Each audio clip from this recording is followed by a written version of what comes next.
오늘 우리 예배 가운데 하나님이 함께 하시고 또 우리 예배를 하나님께서 기쁘게 받아주시기를 소망합니다.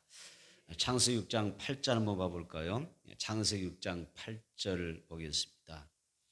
창세기 6장 8절을 읽겠습니다. 시작. 그러나 노아는 여호와께 은혜를 입었더라. 여기 보면 아주 중요한 단어가 둘이 나옵니다. 어떤 단어일까요? 여기서 어떤 단어가 중요한 것 같아요?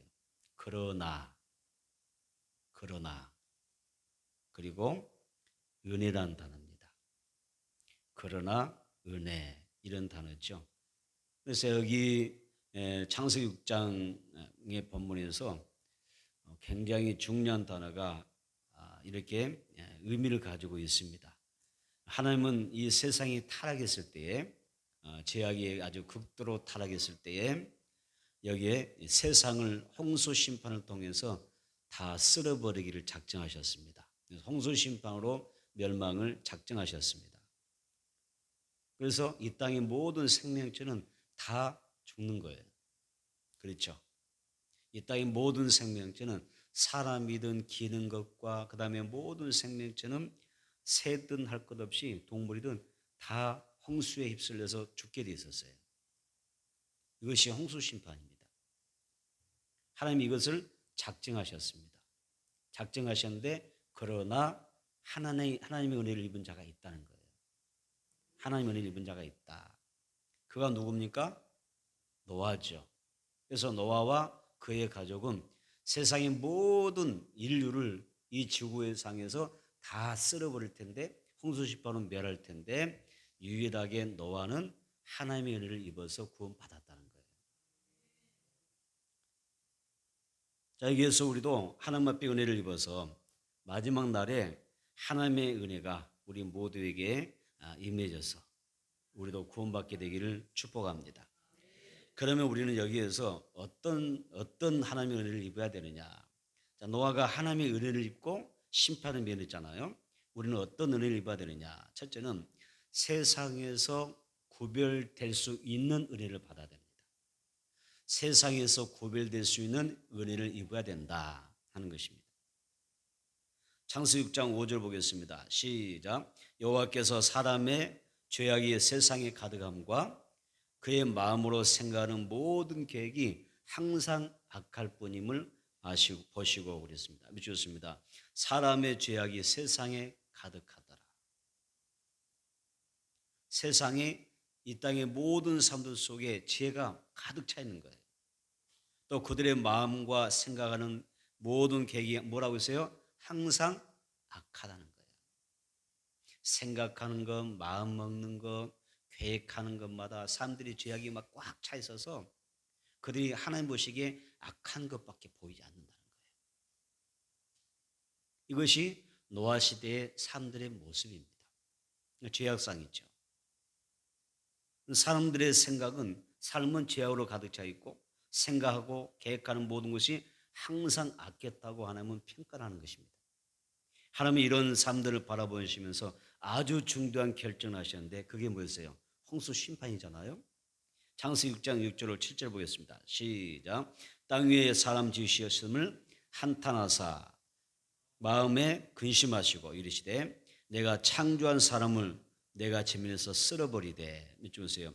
땅 위에 사람 지으셨음을 한탄하사 마음에 근심하셨다. 오늘 우리는 하나님의 마음에 한탄의 대상이 되면 안 되고 하나님의 마음에 근심을 주는 사람이 되어서 안 될 줄 믿습니다.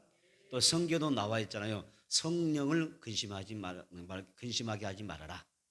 너희가 구속의 날까지 성령으로 뭐였어요? 하나님의 인치심을 받았기 때문이다. 하나님을 기쁘게 하고 하나님을 행복하게 하고 하나님을 만족하게 하는 그런 신앙을 살아야 보게 될 줄은 믿습니다.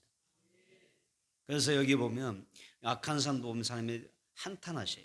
그 다음에 7절 보니까 뭐라고 썼어요? 자, 미치겠습니다. 내가 창조한 사람을 내가 지면에서 쓸어버리되 그랬어요. 하나님 인간을 창조하시고 나서 처음에 얼마나 기뻐하셨어요? 뭐라고 하셨어요? 심히 기뻐하셨어요. 흡족해 하셨습니다. 사람 창조하심에 대하여 사람을 창조하신 다음에 굉장히 기뻐하셨어요. 그렇게 우리는 창조되었어요. 하나님의 기쁨으로 창조된 것입니다. 그런데 죄를 짓고 타락하고 하나님 앞에서 살아가는 그 모습 속에서 하나님을 한탄하게 하시고 근심하게 만들어서 우리가 실망을 주는 거예요. 인간이. 그래서 하나님께서 결심한 게 뭐냐. 홍수로 내가 세상을 그냥 쓸어버리겠다. 내가 창조한 인간을 쓸어버리겠다는 것입니다. 그런데 하나님 뭐라 하셨어요? 그러나 노아는 하나님의 은혜를 입었더라. 이렇게 말씀하십니다. 그래서 하나님께서 구별된 하나님의 자녀로 살아갔던 노아와 또 그의 가족을 구원하시는 것을 볼 수가 있습니다. 노아에게 세상을 심판하실 것을 이제 말씀하시고 방주를 만들라고 지시하시는 것을 볼 수가 있습니다. 이것이 하나님의 은혜입니다. 다시 한번 창세기 6장 8절 볼까요? 창세기 6장 8절 시작. 그러나 노아는 여호와께 은혜를 입었더라. 밑줄 그러나 그다음에 은혜란 단어죠. 참 너무 소중한 단어죠. 그러나 하나님이 내게 은혜를 주셨다. 그러나 하나님이 은혜 주신다. 여기 은혜란 밑줄 긋고 자, 은혜란 말은 히브리어로 하난입니다. 하난. 히브리어로 뭐라고요? 하난이란 단어입니다. 하난은 뜻이 뭐냐면 긍휼히 여긴다라는 단어예요. 긍휼히 여기신다. 호의를 베풀어 주신다는 거예요. 그래서 하나님께서 노아를 홍수 심판으로 인류를 멸하실 때에 노아를 바라보실 때 어떤 마음이었어요? 은혜를 주셨는데 그 마음이 어떤 마음이에요? 하난이란 거죠. 다시 말하면 호의를 베풀다. 그리고 긍휼히 여기다라는 뜻이에요. 하나님의 은혜는 죄로 인해 죽을 수밖에 없는 인간에게 조건 없이 베풀으시는 이 창조주 하나님의 한량없는 자비라는 것입니다. 그래서 우리는 하나님으로부터 이 은혜를 입어야 될 줄 믿습니다. 그래서 우리는 하나님이 베푸시는 은혜 또 뭐라고 하셨어요? 하나님께서 나에게 긍휼히 여겨주시는 그런 은혜가 입혀지지 않는다는 얘기예요. 우리를 불쌍히 여기소서. 나를 긍휼히 여겨주세요. 하나님 내 가족을 불쌍히 여겨주세요. 긍휼히 여겨주세요. 그래서 하나님이 예수님이 땅에 오셔서 그 십자가에서 고난당하시면서 인류의 그 죄를 위해서 속량의 피를 흘리시면서 그 기도하시는 그 내용이 뭐예요? 긍휼히 여기는 마음이거든요. 저들을 불쌍히 여겨주세요. 이것이 하나입니다. 예수님 십자가에 못 박혀 죽으시면서 애치셨잖아요. 저들을 불쌍히 여겨달라고. 또 스데반이 돌에 맞아 죽으면서 뭐라고 외칩니까? 저들을 불쌍히 여겨 주옵소서. 긍휼히 여겨달라. 이 은혜가 저 사람들에게 입혀지기 원합니다. 하나님이란 것이죠. 오늘 우리들에게 이 하나님의 은혜가 긍휼히 여겨주신 그 은혜가 임하기를 원합니다. 그래서 주여 나를 긍휼히 여겨 주옵소서. 아멘. 나를 긍휼의 은혜를 입혀 주시옵소서. 우리는 이 하나님 베풀어 주시는 은혜 또 긍휼히 여겨 주시는 그 은혜를 더 입혀져야 될 줄 믿습니다. 그래서 세상은 살아가는데도 또 하나님의 은혜가 입혀져야 될 것입니다. 가정과 교회와 우리가 어떤 사회생활에도 하나님의 긍휼의 은혜가 필요하다는 거예요. 아멘. 그래서 우리가 하나님 은혜 주세요. 오늘 하루 살아갈 때 내게 은혜 주세요라고 할 때 나에게 내 생활 가운데 긍휼히 여겨 주세요. 긍휼의 은혜가 어떻게 덧입혀지기 원합니다. 고백하는 것입니다. 그래서 우리는 하나님의 은혜를 입어야 돼요. 그래서 하나님의 그 은혜가 입혀져야 내 삶이 잘 되는 것이고 우리가 평안의 삶을 살아갈 수가 있는 것입니다. 여러분 세상이 어떻습니까? 한 치 앞을 내다볼 수 있나요? 여러분 어떻게 생각하세요? 한 치 앞을 내다볼 수 있나요? 내일 나에게 어떤 일이 있을지, 어떤 일이 생길지 어떻게 할 수 있어요? 우리가 어떤 고난을 만날지 어떻게 할 수 있냐 말이에요. 모르잖아요.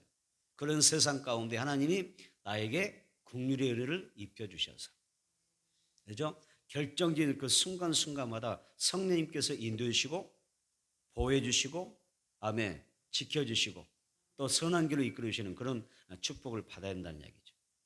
노아 보세요. 노아는 홍수 심판 되기 전에 하나님께서 모든 그 인류를 심판하기로 작정하셨잖아요. 그런데 하나님께서 긍휼의 은혜를 주시는 거예요. 가장 결정적인 순간 하나님으로부터 긍휼의 은혜가 임하면서 심판받는 그 자리에서 이 노아가 구원의 길로 인도받는 것입니다. 성경은 하나님이 이 세상을 심판하여 다 쓸어버리기로 작정하셨습니다. 그런데 노아는 어때요? 그러나 노아는 하나님의 은혜를 입었다라고 말씀하시면서 이것을 긍휼의 은혜라고 이야기하는 것입니다. 우리도 이 긍휼의 은혜를 입어서 승리하게 되기를, 복되기를 주의 이름으로 축원합니다. 우리의 안식은 주님 주신 천국에 가면 내 영혼의 안식은 이루어져요. 맞습니까? 네, 천국에 가면 내 영혼의 안식이 완성이 됩니다. 그런데 우리가 이 땅을 살아가는데도 또 하나의 안식이 있는데 그게 뭐냐면 하나님이 함께 하시는 그런 가정에서 안식이 누려지더라는 거예요. 다시 한번 내 가정에서 하나님의 안식이 누려지게 하소서. 아멘. 가정에 들어가면 안식해야 돼요. 마음의 힘을 얻을 수 있어야 돼요. 가정에 들어가면 마음이 평안해야 돼요. 그렇죠? 행복할 수 있어야 돼요. 그런데 어떤 사람은 가정이 행복하지 않아요. 그럴 수가 있잖아요. 그래서 이 뭐냐면 안식의 의미는 뭐냐면 두 가지 하나님 말씀하셨어요. 하나는 천국에서 내가 얻게 되는 영혼의 안식.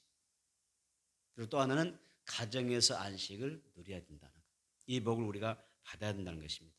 여러분 가정은 히브리어로 뭐죠? 가정은 히브리어 뭐냐면 메누카라고 그래요. 메누카. 가정은 메누카라고 그러는데 이게 뭐냐면 안식의 터전이라는 뜻이에요.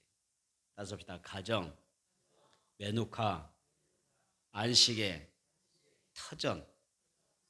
가정이 뭐냐면 하나님이 함께 하심으로, 임마누엘 되신 하나님이 함께 하심으로 내 가정이 어떻게 돼요? 안식의 터전이 되어야 된다는 거예요. 안식이 되어야 된다는 얘기죠. 그래서 하나님께서 내 가정에 은혜 주셔야 가족 구성원들이 안식을 누릴 수가 있고 평안할 수 있다는 그런 이야기죠. 그래서 하나님이 축복해 주셔야 합니다.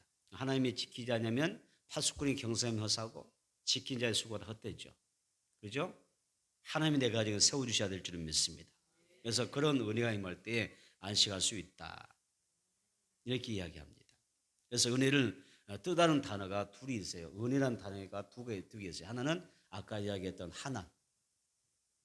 또 하나가 뭐냐면 어떤 단어가 있을까요? 헤세드라는 단어가 있어요. 헤세드. 그래서 은혜라고 하는 단어는 하나님과 헤세드라는 단어가 있는데 하나는 하나님이 긍휼히 여기시는 은혜. 헤세드는 무슨 은혜일 것 같아요? 하나님의 큰 은혜. 하나님의 크신 은혜를 이야기할 때 헤세드라고 그러고 긍휼히 여기시는 은혜를 이야기할 때 하나님이라고 그래요. 그래서 누가 이렇게 하나님으로부터 긍휼히 여기시는 그런 하나님의 그 긍휼히 여기는 하나님의 은혜를 받고 또 어떤 사람이 하나님의 큰 엄청난 그 크신 은혜를 이 헤세드의 은혜를 누가 어떤 사람이 받을 수 있느냐? 그게 뭐냐면 하나님 앞에 노아처럼 살면 된다는 거예요. 노아는 모든 삶에 즐겨 찾는 좀 더 편안하고 좀 더 넓은 길을 가지 않았어요. 그렇지 않아요? 세상 사람도 보니까 다 막 넓은 길 좋아하잖아요. 더 막 즐겁고 더 행복하고 더 넓은 길 다 찾아가잖아요. 명절 때도 그렇겠고 우리 일상생활에도 평소에도 마찬가지인데 밖에 나면 저는 정신이 하나도 없는 것 같아요. 모든 사람들이 그냥 이 문화를 즐기는 거, 뭐랄까요, 마시는 거, 입는 거 이렇게 즐기는 버는 거 여기에 다 아주 심취되어 살더라고요. 심취되어 있더라고요. 그렇지 않나요? 그렇게 살아갔더라고요. 그런데 노아는 물론 그 길이 너무 그래서 삶이 행복하죠. 그래서 살려고 우리가 이렇게 열심히 살고 있을지도 몰라요. 그런데 노아는 어떻게 살아요?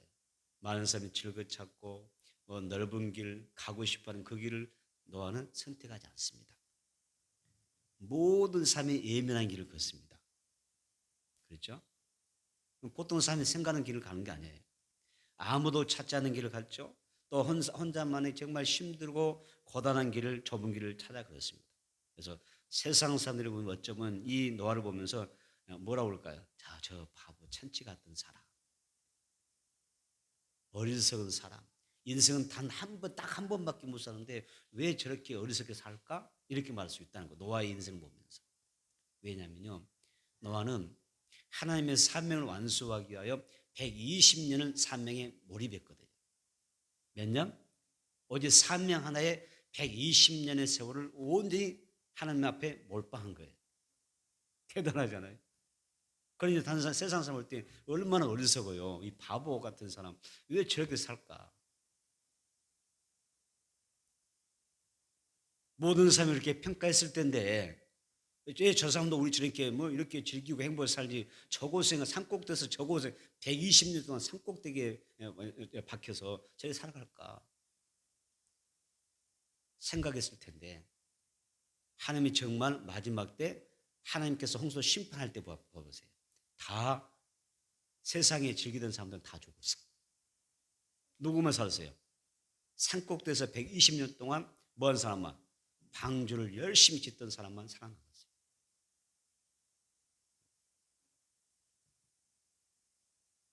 홍수 심판으로 멸망할 때 노아만 구원받습니다. 그럼 한번 생각해보세요. 과연 누가 지혜로운 사람이에요? 누가 가장 영리한 사람이에요? 어떻게 해서 노아가 하나님의 이 큰 헤세드의 하나님의 은혜를 받으면서 입으면서 살아갈 수 있었을까요?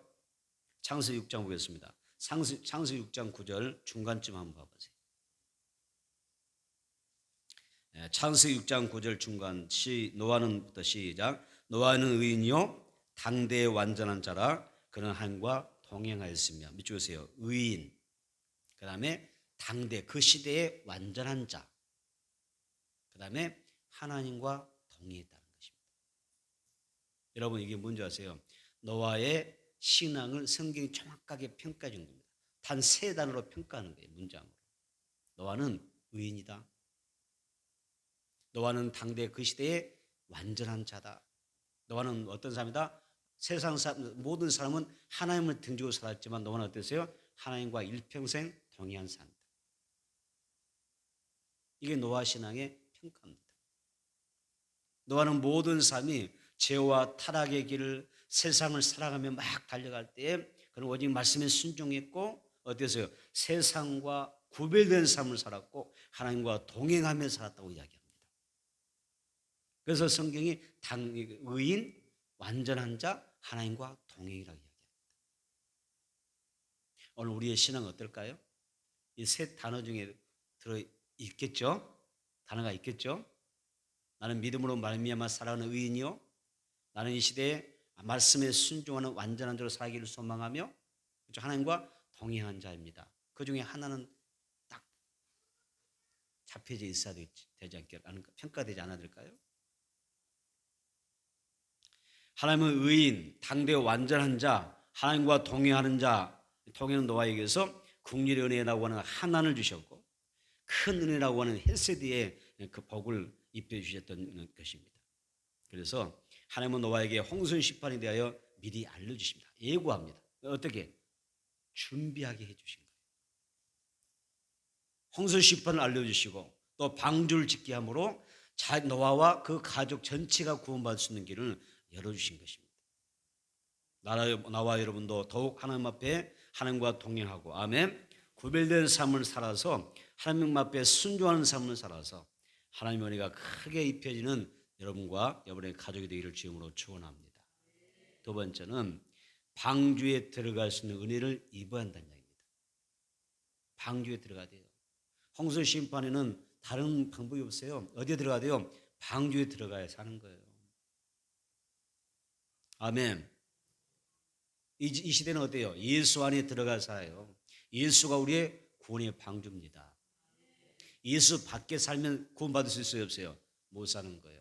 예수 안에, 예수라고 하는 방주 안에 들어가야만 사는 거예요. 그래서 내가 예수 안에 들어갈 수 있는 그런 은혜가 입혀지지 않는다는 이야기예요.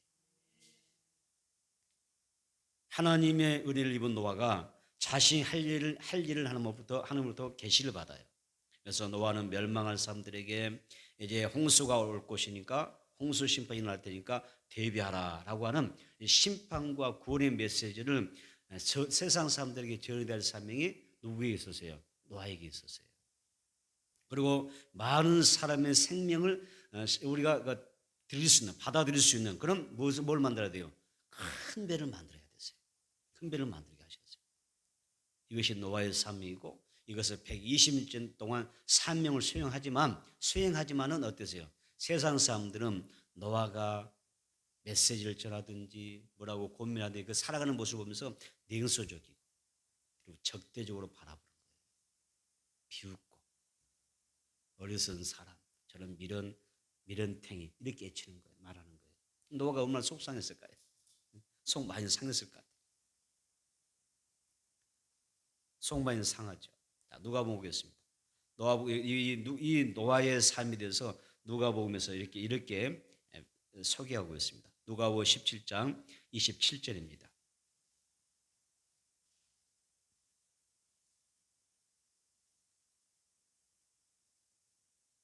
누가복음 17장 27절 시작. 노아가 방주에 들어가던 날까지 사람들이 먹고 마시고 장가들고 시집가더니 홍수가 나서 그들을 다 멸망시켰으며 밑줄 보세요.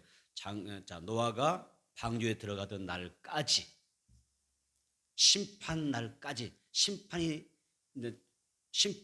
도래할 때까지 이때까지 정신 못 차는 거예요. 사람들 정신 못 차는 거예요. 그 다음에 뭐라고 하셨어요? 자, 먹고 마시고 밑줄 먹고 마시고 장가들고 시집가더니 홍수가 나서 다 그들을 멸망시켰다고 그래요. 우리가 여기에서 말씀을 보게 되면 먹고 마시는 건 나쁜 거 아니죠. 우리 먹고 마시기 위해서 열심히 살잖아요. 먹는 것도 좋고 마시는 것도 좋잖아요. 또 장가들고 시집가고 결혼한 게 나쁜 겁니까? 먹고 마시고 장가하고 뭐 시집 간다는데 결혼을 한다는 게 나쁘다고 평가하는 게 아니에요. 하나님이 먹고 마셨다고 심판하는 거 아니에요? 그죠? 결혼한다고 심판하는 게 아닙니다. 무슨 말이에요? 그런 모든 것이 삶의 목적이 빗나갔다는 거예요. 그 삶을 살아가는 것이 맞는 거지만 삶을 그렇게 살아갈 수 있는 거고 그렇게 살아가는 게 맞는 것이지만 나쁘다고 말할 수 없지만은 그런 삶을 살아가면서 뭐 되세요? 하나님을 놓쳐버린 거예요. 그리고 영적으로나 성적으로나 타락해버린 거예요. 이탈하는 거예요. 또 삶의 목적이 먹고 마시고 결혼하는 게 이 땅의 목적이라고 하면 여기에 멈춰보면 뭐 돼요? 천국을 소망할 수 있나요? 아니란 거예요. 천국을 소망하고 예수를 바라봐야 될 텐데 단순히 세상적인 것들로 우리가 살면서 이러한 것에 매여버리는 것 때문에 하나님의 은혜를 받지 못해버리는 거예요. 은혜 받는 일을 소홀히 한 겁니다. 이런 거 하다가 먹고 마시고 결혼하며 살다가 이것에 행복에 취해 살다가 하나님과 동떨어져 살다 보니까 하나님과 동의하지 못하가 멸망한 것입니다. 그 이야기를 하는 것입니다. 노아가 아무리 했죠. 그래서 자 우리가 여기 보니까 자 노아가 방주에 들어가던 날까지 그랬잖아요. 노아가 아무리 애쳐도 하나님께 돌아오라고 또 뭐 사람들 애치지만 회개하라고 애치지만 어때요? 사람들의 마음이 점점 완악해지고 강팍해집니다. 복음을 받아들이지도 않냐고 회개하지도 않냐고 오히려 하는 것 더 멀어지고 더 죄의 늪에 빠져버리고 세상의 즐거움과 쾌락에 점점점 빠져서 그냥 흑암의 세계로 들어가는 거예요. 영적으로 흑암이 되는 거예요. 그래서 뭐였어요? 하나님의 홍수 심판이 왔던 것입니다. 그런데 노아는 어때요? 세상이 흑암일지라도 점점 어두워지고 칠흑같이 어두워지는데 노아는 어때요? 점점 더 밝아지는 거예요. 하나님이 주신 은혜를 소망하는 거예요. 천국을 소망하고 하면 구원을 소망하면서 방주를 아는 데 들어가려고 방주를 예비하고 짓고 있는 거예요. 은혜를 사모하고 있는 것입니다. 여러분 우리는 하나님 앞에서 영적으로 깨어나야 될 줄 믿습니다. 바울은 로마서 15장 16절에서 이 은혜는 곧 나로 이방인을 위하여 그리스도 예수의 일꾼이 되어 하나님의 복음의 제사장 직분을 하게 하사 이방인을 제물로 드리는 것이 성령 안에서 거룩하게 되어 받으실 만하게 하려 하심이라고 하는 말씀이 있어요. 다시 말하면 노아는 하나님이 주신 은혜로 뭐였냐면 사명을 찾았어요. 은혜 입으면 사명이 보이는 거예요. 사명자가 되는 거예요. 은혜 놓치면 사명을 버리는 거예요. 그래서 노아가 은혜를 입으니까 뭐가 보여요? 사명이 보이는 거예요. 방주가 보이고 방주를 예배하게 되고 그리고 천하 사람들에게 심판과 구원이라고 메시지를 전하게 되고 구별된 삶을 살게 되고 하나님과 동행하게 되고 하나님 앞에 삶의 목적이 저 천국에 두면서 세상에서 우리가 세상에서 열심히 살아가지만 절대 영적인 것을 소홀히 하지 않으면서 앞으로 나가더라는 것입니다. 여러분, 하나님은 우리를 이 땅에 보내주셨잖아요. 이 땅에 놀이터로 보내는 게 아니란 말이에요. 열심히 놀다 오라고 보낸 거 아닌가 말입니다. 이 땅에서 우리로 하여금 놀이터로 보낸 것이 아니라 뭐하라고? 일터로 보내주신 거예요. 일하고 오라는 것입니다. 그래서 하나님이 주신 사명을 깨닫는다고 하는 것은 은혜 중에 은혜라는 것이죠. 오늘 하나님께서 여러분들에게 은혜 주셔서 사명이 발견되기를 축원합니다. 아멘. 은혜 떨어지면 사명 다 놓는 거예요. 은혜가 임하면, 은혜가 입혀지면 사명자가 되는 것이고요. 아멘. 그렇게 복되게 살아가는 것입니다. 창세기 6장 14절 볼까요? 창세기 6장 14절. 창세기 6장 14절입니다.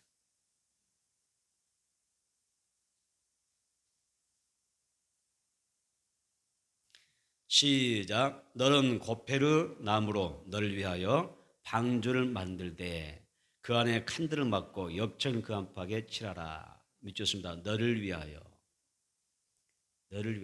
또 방주를 만들 때. 여러분, 자, 여러분들이 답변을 잘 하셔야 됩니다.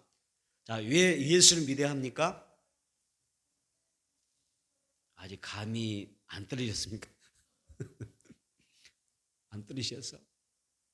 왜 예수 믿어야 합니까? 네. 왜 교회에 나와야 됩니까? 나를 위하여. 왜 봉사해야 됩니까? 나를 위하여. 왜 우리가 하나님 앞에 예배에 집중해야 됩니까? 나를 위하여요. 뭐 본질은 하나님께 영광이지만, 주의 영광을 위해서 하는 것이지만 결국은 나를 위해서 하는 거예요. 왜 하나님께서 방주를 지라고 하셔요? 너를 위하여. 성경 잘 봐보세요. 너를 위하여 방주를 만들 때 너와 너의 가족을 위하여 방주를 만드는 거예요. 너가 왜 예수 믿어야 되느냐? 너가 구원받기 위하여, 너 자신을 위해서 하는 거예요. 어떤 사람이 교회 나오십시오, 예수 믿으시면 꼭 굉장히 부담도 느끼고 왜 나한테 자꾸 교회 나오라고 그러냐고, 예수 믿으라고 그러냐고 그렇게 하는데 어리석은 거예요. 그것은 어리석은 거예요. 몰라서 하는 거예요. 왜 예수 믿어야 돼요? 예수 믿으세요. 바로 당신을 위해서 예수 믿는 거죠. 그건 나를 위해서 예수 믿는 게 아니에요. 그렇죠? 그걸 잘 알아야 돼요. 다섯 나를 위하여 예수 믿고, 나를 위하여 교회 다니고, 나를 위하여 열심히 예배 드린다. 아멘. 여기서 오해를 하는 거예요. 아시는 사람이 사죄하는 것처럼 오해하면 안 되는 거예요. 바로 당신을 위해서 그렇게 하라는 건데, 하나님이 이렇게 말씀하시잖아요. 너는 하나님부터 너를 위하여 방주를 지으라고 말씀하셔요. 근데 방주를 지은 목적이 있었어요? 방주를 왜 지어야 되죠? 구원받으라는 것입니다. 지금의 시대는 종교 다운주의 사상이 꽉 차 있어요.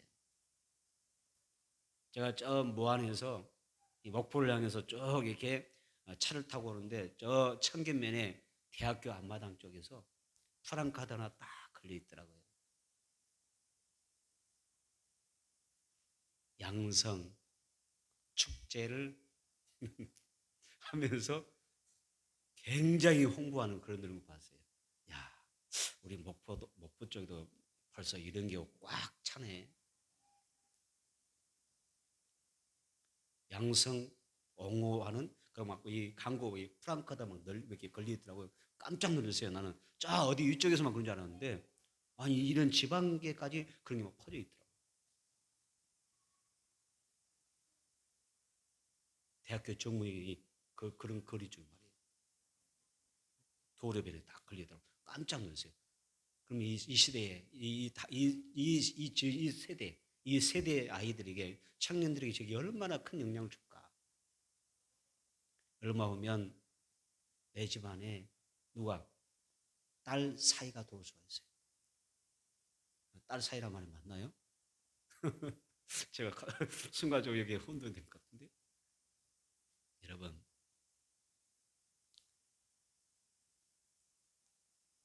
모든 게 막 이게 막 모든 게 복잡해지는 것 같아요. 그래서 이 종교다운주의 같은 것도 그러거든요. 이 종교다운주의 사상이 너무 만연되는데 이 종교다운주의의 사상이 뭐죠? 모든 종교는 다 같다는 거예요. 모든 종교는 다 같다. 또 모든 종교는 다 구원이 있다. 모든 종교는 다 같고 모든 종교는 구원이 있고 또 다음 모든 종교는 천국에 갈 수 있다라고 그래요. 그런데 성경 뭐라고 이야기하죠? 천국 가는 길은 딱 하나가 있다라고 이야기합니다. 그게 뭐죠? 오직 예수 그리스도입니다. 사도행전 4장 12절에 보면 다른 이로서는 구원을 받을 수 없나니 천하 사람 중에 구원을 받을 만한 다른 이름을 우리에게 주신 일이 없음이라 그랬습니다. 이슬람 교도가 한 사람이 성경 읽다가 여기서 예수님을 만났어요. 성경 읽다가 예수를 만나고 그리고 그가 기독교로 개종을 합니다. 그리고 그가 해교 공동체 집회에 붙잡혀 갑니다. 그리고 거기에서 신문을 받습니다. 자, 신문을 어떻게 받냐면 왜 너는 이 마호메트를 배신하고 기독교로 개종했느냐라고 하는 그런 질문을 받습니다. 자, 이 질문에 대하여 이렇게 이 개종자가 말합니다. 제가 세상을 살면서 세상에서 세상을 살면서 길을 잃었다고 합시다. 그런데 길을 가다 보니까 그 길가에는 죽은 사람이 한 사람이 죽은 사람이 길거리에 누워 있고 또 한 사람의 산 사람이 길가에 서 있는데 누구에게 길을 물어봐야 합니까? 내가 길 가다가 길을 잃었어요. 갈 길을 모르겠어요. 그러면 산 사람에게 물어봐야 됩니까? 죽은 사람에게 물어봐야 됩니까? 여러분 누구에게 물어보셔야 돼요? 산 사람에게 물어봐야 되잖아요. 그러면서 이 사람이 뭐라고 하냐면 내가 보니까 마호메트는 지금 죽어서 뭐 했어요? 죽어서 무덤이 어디에 있습니까? 메카에 있고 예수는 죽어서 무덤에 있다가 어디서 다시 살아나셔서 부활해서 어디에 계세요? 이미 천국 가신 거예요. 그럼 내 인생에 내 영혼의 그 구원을 위해서 내가 죽은 자에게 물어봐야 될까요? 산 자에게 물어봐야 될까요? 누구한테 물어봐야 되세요? 산 자에게 물어봐야 한다는 것입니다.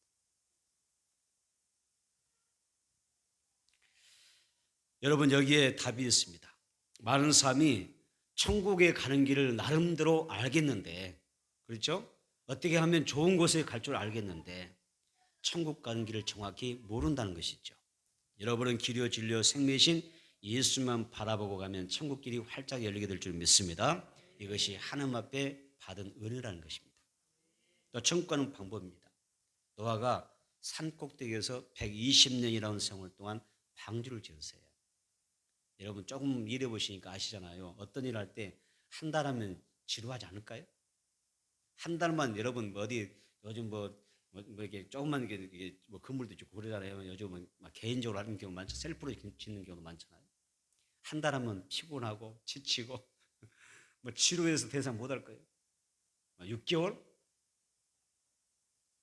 할 수도 있을지 모르겠어요. 근데 어떻게? 자 여기 보면 120년 동안 6개월도 1년도 아니고 몇 년 동안?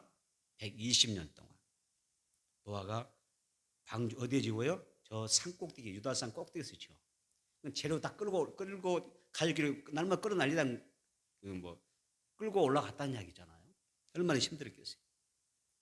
그런데 그 고생하면서 120년 동안 산 꼭대기에서 방주했던 이유가 뭐였습니까? 구원받기 위해서 딱 하나. 뭐 하기 위해서? 구원받기 위해서. 120년 동안 방주 지은 이유가 산 꼭대기에다 방주 지은 이유가 뭐냐면 구원받기 위해서.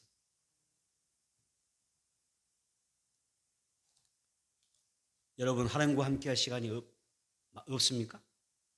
아니면 하나님과 내가 정말 하나님과 동행하면서 사는 게 너무나 귀하고 소중하다고 여기진 않습니까? 노아가 120년 동안 방주를 지은 것은 우리로 고약이면 우리 평생을 그렇게 사는 거예요. 노아는 평생을 방주 짓는데 삶을 투자한 것입니다. 모든 사람은 평생을 먹고 살기 위해서 고군분투하며 살아가고 있습니다.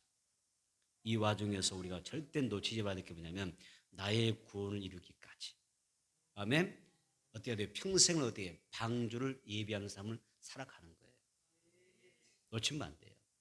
120년 하면 우리 인생 전부잖아요. 뭐 120년 산다고 하는 게 쉬운 게 아닌데 노아는 온전히 성인이 되어서 120년 세월을 방주 짓는데 투자해. 나와 내 가족을 구원하는 데 투자하는 거예요.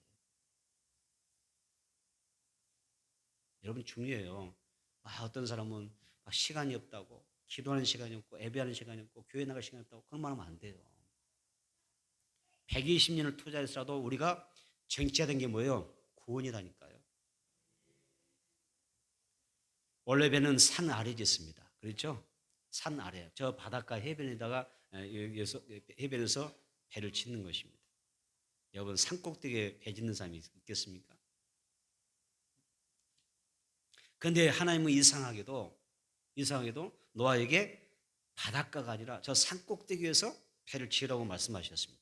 만약 노아가 믿음이 없었다면, 정말 하나님에 대한 신뢰가 없다면, 그렇죠? 전폭적으로 신뢰하지 않는다고 하면, 하나님께서 저 산꼭대기에다 배를 지으라고 하면 지을 수 있을까요? 순종할 수 있을까요? 얼마나 황당하고 당황합니까? 그것도 120년씩이나. 바닷가에다 지으라고 해도 지금 시원찮을 판에, 그렇죠? 산꼭대기, 아주 가장 높은 산꼭대기에 올라와서 거기다 배를 지으라고 하니 기가 막히잖아요. 이것이 하나님이 우리를 인도하는 방법이라니까요. 인도해 가는 방법이에요. 그래서 노아에게는 지금 하나님의 그 음성 앞에서, 명령 앞에서 아주 정말 절대적인 믿음이 필요한 거예요. 믿음 없으면 할 수가 없으니까. 그런데 노아가 어땠어요? 믿음으로, 순종함으로 하나님의 크신 섭리를 믿고, 하나님의 뜻이 여긴 분명히 있다. 하나님의 계획과 신바가 있다. 그 섭리를 믿고 어떻게 해요? 산꼭대기 위해서 배를 만드는 것입니다. 또 근데 노아는 믿음을 한 거지만 세상 사람들은 어떻게 노아를 평가할까요? 이 모습을 보면서 뭐라 할까요? 여러분 같으면 뭐라 할까요? 뭐라 하시겠어요? 엄청 비웃었을 것입니다. 때로는 믿지 않는 가족들이나 또 세상 사람들이 보기에는 여러분의 믿음이 바보처럼 보입니다. 그렇죠? 바보처럼 보이고, 또 어떻게 보면 여러분의 신앙이 미련하게 보일 수가 있습니다. 하지만 하나님의 말씀이 내게 들려졌을 때에 내가 잘 이해가 되지 않더라도, 아멘, 잘 내가 하나님 앞에서 하나님의 섭리를 믿고 하나님의 말씀에 순종하며 살아가는 사람은 반드시 하나님의 개입하심이 있어서 그 사람의 삶을 책임져 주시고 영혼을 책임져 주실 줄을 믿습니다. 하나님의 말씀 들을 때 이해하려고 하지 말고, 이해 함부로 내가 따른다고 생각하지 말고, 믿어져야 따르겠다라고 생각하지 말고, 하나님의 말씀하시니까 하나님의 섭리를 믿고, 아멘, 우리는 다만 순종하며 나가는 게 중요한 거예요. 왜? 노아가 여러분 이해하고 그렇게 이해하고 믿으려고 할 수 있겠어요? 산꼭대기 지으라고 하겠어요? 안 되는 겁니다. 그래서 고린도전서 1장 18절 이렇게 이야기하죠. 십자가의 도가 멸망하는 자들에게는 미련하게 보입니다. 그렇죠? 십자가의 도가 멸망하는 사람에게는 미련하게 보이고 미련한 것이요, 구원을 받는 우리에게 뭐가 되죠? 하나님의 능력이 됨이라고 그랬습니다.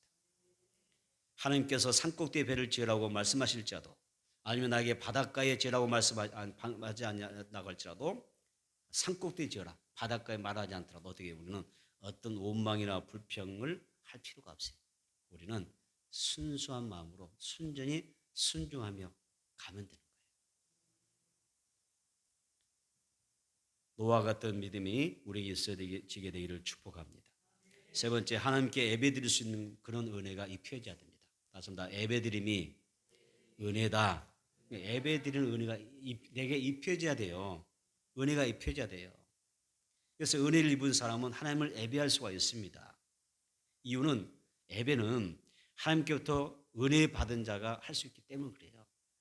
앞으로 더 그럴 거예요. 앞으로는 더 예배드리기가, 여러분, 은혜를 받지 못하면, 은혜가 내게 입혀지지 않으면 예배드리기가 어려워질 겁니다. 왜? 세상에서 유혹하는 것이 너무나 많아질 것이고 제한받는 게 많아질 거예요.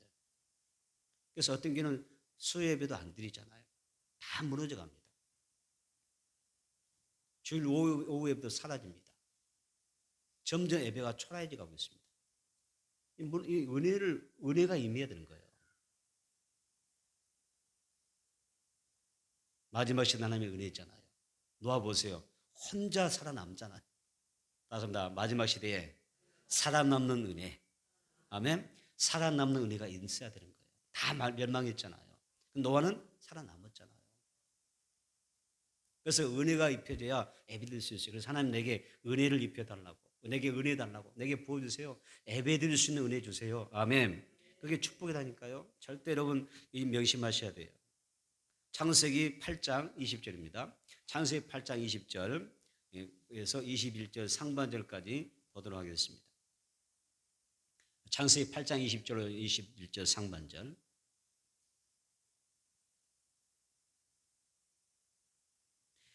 창세기 8장 20절로 21절 상반절 시작. 노아가 여호와께 제단을 쌓고 모든 정결한 짐승과 모든 정결한 새 중에서 제물을 취하여 번제로 제단에 드렸더니 여호와께서 그 향기를 받으시고 아멘 주세요. 노아가 여호와께 제단을 쌓았다. 얼마나 아름답습니까? 얼마나 큰 은혜입니까? 아무개 입사님이 예배를 드렸다. 얼마나 영광스럽습니까? 추석 명절 연휴인데 거룩한 주일은 내가 절대 놓칠 수가 없어. 아무개 입사님은 하나님께 제단을 쌓았다. 여러분 승리한 줄로 믿습니다. 아멘. 예배 드리고 자유시간 가지면 돼. 할렐루야. 예배가 가장 우선이에요. 예배는 나의 생명입니다. 그게 뭐냐고요? 좀 이렇게 좀 타협해 가면서 살 수 있는 거잖아요. 아니죠. 하나님 우리에게 그렇게 가르친 적이 없어요. 성경에서 우리에게 그렇게 한 번도 그렇게 선포한 적이 없어요. 예배가 가장 먼저예요. 그래서 노아가 여호와께 제단을 쌓았다. 밑줄 모든 정결한 짐승, 모든 정결한 새 중에서 가장 귀한 선물, 가장 귀한 예물 준비하여 하나님 앞에 번제로 제단을 쌓는 것, 쌓았다는 얘기예요. 그래서 21절 밑줄 긋습니다. 여호와께서 그 향기를 받으셨다. 그 예배를 향기로 받으셨다는 거예요. 여러분 노아가 방주에서 나와서 제일 먼저 한 일은 뭐냐? 생각해 보세요. 여러분 홍수 심판 다 쓸려가 버렸잖아요. 막 다 이렇게 황폐할 때 다 얼마나 난리 났잖아요. 이번 우리가 태풍에 보니까 얼마나 많은 피해를 보는 지역도 많잖아요. 다 쓸어가 버렸잖아요. 얼마나 그냥 보세요. 그 내용 보세요. 분위기가 그렇잖아요. 그런데 온 세상 다 쓸려가 버렸어요. 방주에 나와서 이런 상황에서 노아가 할 수 있는 게 뭐냐면 어서 빨리 어떤 삶의 터전도 좀 읽고 살만한 어떤 일정이 어떤 주변도 정리하고 그렇잖아요. 살 수 있는 어떤 그런 분위기를 만들어가야 될 거예요. 환경을 만들어가야 될 거예요. 그렇죠. 아마 여러분도 그러지 않겠어요? 그렇죠? 홍수 다 쓰러 방주 다 나왔는데 제일 먼저 뭐 할 거예요? 주변 정리하고 할 거 아니에요. 살 궁리를 할 거 아니에요. 그런데 노아는 그렇지 않더란 거죠.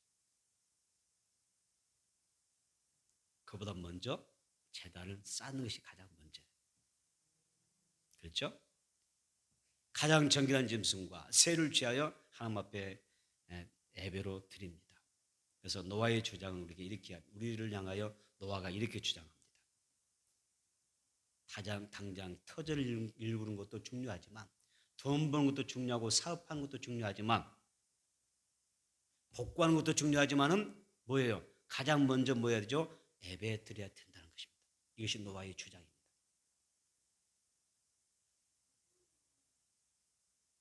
그래서 당대의 의인이죠.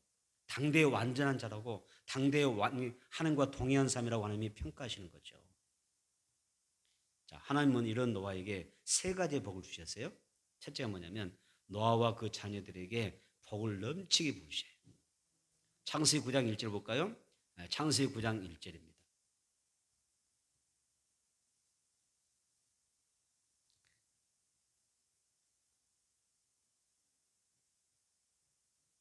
하나님이 노아와 그 아들들에게 복을 주시며 그들에게 이르시되 생육하고 번성하여 땅에 충만하라. 아멘. 노아와 그 아들들에게 복을 주셨다. 생육하고 번성하고 땅에 충만하라. 하나님이 우리 예배를 기쁘게 받아주시면 내 영과 홍과 육 그리고 범사에 큰 복을 받게 될 줄 믿습니다.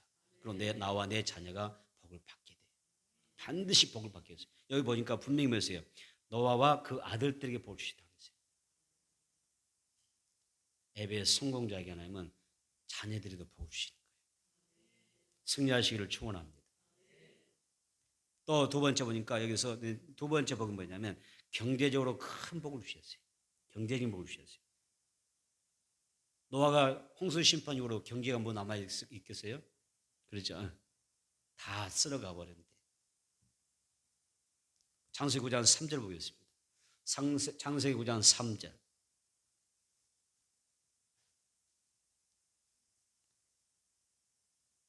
시작. 모든 산 동물은 너희의 먹을 것이 될지라 채소같이 내가 이것을 다 너희에게 주노라. 아멘. 자, 밑줄서나 모든 산 동물은 너희의 먹을 것이 되리라. 다시 말하면 경제에 대한 축복을 이야기하는 것입니다. 하나님과 온전히 동행하는 삶, 하나님을 기쁘게 드리면 하나님께서 우리에게 어떤 물질의 복을 주신다고 약속하는 거예요. 우리 여러분들에게 하나님께서 물질의 복을 주시기를 축복합니다. 더 많이 주시기를 축복합니다. 크게 주시기를 원합니다. 그 다음에 세 번째 노아에게 주신 복이 뭐였어요? 이 구원의 방주를 통해서 구원받은 게 사실이잖아요. 구원의 복 받은 게 사실이지만 다시 한번 완전한 구원의 복을 약속하시는 거예요. 그게 창세기 9장 13절입니다. 창세기 9장 13절. 방주에 들어가는 자체도 구원이죠. 홍수심판 구원 받은 거니까. 그런데 더 큰 하나님의 구원이 약속되는 것입니다. 창세기 9장 13절 시작. 내가 내 무지개를 구름 속에 두었나니 이것이 나와 세상 사이에 언약의 증거니라. 밑줄. 내 무지개를 구름 속에 두었나니 밑줄. 언약의 증거라. 예수 그리스도를 통한 완전한 구원을 이야기하는 것입니다. 여러분, 우리가 언제 예수 잘 믿고 잘 섬겨서 나와 여러분 우리 자녀들이 다 예수 믿고 구원받게 되기를 축원합니다. 말씀을 정리하겠습니다. 노아는 우리와 똑같은 삶입니다. 그죠? 똑같은 삶인데 그는 똑같은 삶이잖아요. 죄악된 세상과 절대 타협하지 않습니다. 구별된 삶을 삽니다.